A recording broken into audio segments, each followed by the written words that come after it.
This is a supplemental video for the stock micro four-wheel drive portal upgrade for the SCX24. It's just going to cover the modification required to install the closed portal covers. It assumes you've already installed the portal upgrade using the open portal covers. Your upgrade kit came with two styles of covers. What I'm calling the stock open covers have two through holes, the smaller hole being a relief for the stock upper output shaft to accommodate the stock nylon lock nut.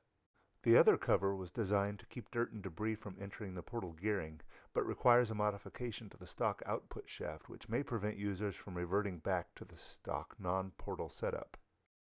So perform this modification at your own risk. You've been warned. Let's take a look at the parts we'll be changing. Both standard and deluxe upgrade kits include 4 black nylon nuts. These will replace the stock upper metal nylock nuts used on the original SCX24 output shafts. They are thinner to provide clearance inside the closed portal cover. The tools to perform the mod are nearly the same as the install. You'll need a pair of small pliers or tweezers to remove and insert the shaft pins, a hobby knife to separate the portals from the production supports as they are provided to you, a 1.3mm hex driver, a 4mm nut driver, and a cutoff tool with a cutoff disc to cut off the excess threads of the stock output shaft that stick out past the upgrade kit nylon nut. So let's begin. Using the 4mm nut driver, remove the nylock nut, the wheel, the plastic retaining nut, and the shaft pin. Next, use the 1.3mm hex driver to remove the 3 screws holding on the current portal cover.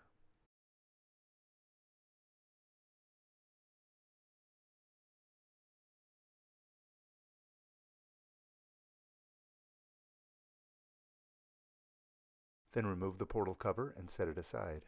The flange bearing stayed on the output shaft when I pulled off the cover, so I'm just getting that off to press into the new portal cover we're about to install. If your flange bearing stayed in the portal cover, use a 4mm nut driver to push it gently out.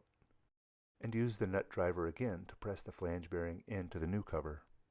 Continuing with the 4mm nut driver, remove the stock nylock nut from the upper stock shaft and set it aside.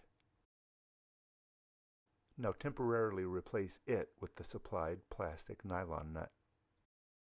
Now it is very important to make sure the gear is fully seated against the back portal housing and that the nylon nut is fully seated but not overly tight. The modification we need to make is to cut off the threads exposed past the nylon nut just installed. Even better if we can cut it off a fraction of a millimeter below flush.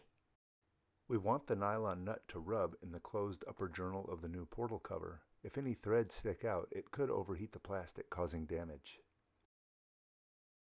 It is very important to just mark the location of the cut here with your cutoff tool.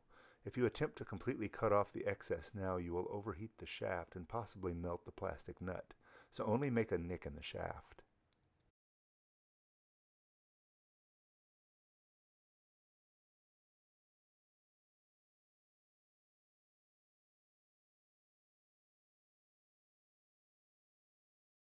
Once you've made your mark, remove the nylon nut.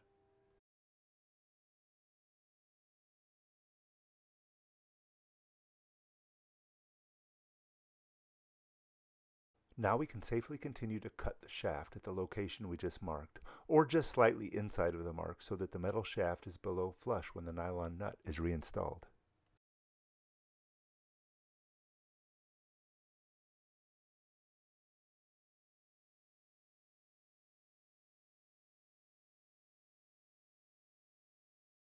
I also give the freshly cut end of the shaft a quick deburr with the edge of the cutting disc.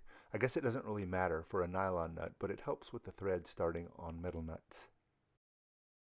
When I started the video, I forgot to mention superglue and a toothpick, but if not secured, the plastic nut will eventually back off of the threads. However, the tiniest dot of superglue on the threads will prevent it from loosening. Do not use Loctite, it will melt the nylon. Also, I'm intentionally leaving out the gear lube so that I don't get grease everywhere, especially while I'm trying to apply superglue. But just like the stock install video, make sure to get a good bead of grease around both of the brass gears after the superglue dries and before sealing up the gearbox.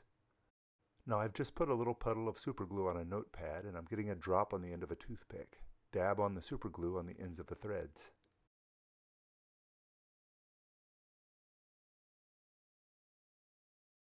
and use the 4mm nut driver to install the nylon nut on the wet pre-glued threads. Remember to not over-tighten the nut.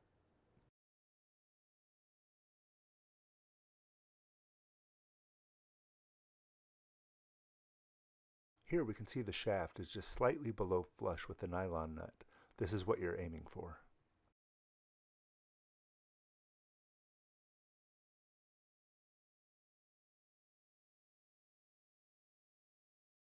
The rest of the install is just reassembling the gearbox with a closed portal cover. With the shaft cut and the nylon nut installed, the cover will now fit properly. Go ahead and refit the lower output shaft to the lower bearing, making sure both gears are against the backing plate and aligned with one another. This is where you want to grease your gears. As mentioned, I've left it out for the video so you can clearly see what I'm doing. Fit the closed portal cover with the flange bearing previously installed onto the gearbox. And reinstall the 3 screws that hold the cover to the back plate.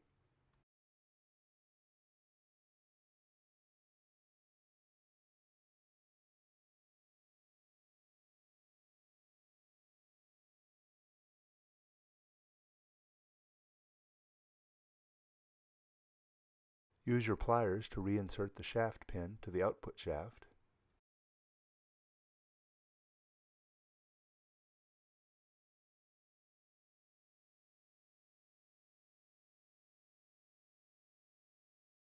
Slide the plastic wheel retaining nut to the shaft and press it over the pin. Replace the wheel, making sure to positively seat it on the plastic hex retaining nut, and replace the steel nylock nut to the output shaft. You should have 2 parts left over now, the original metal nylock nut we just replaced with the thinner nylon nut, and the original stock portal cover with 2 holes. So to test, turn on your transmitter in the model, and pulling the trigger in the forward direction, the model should respond properly.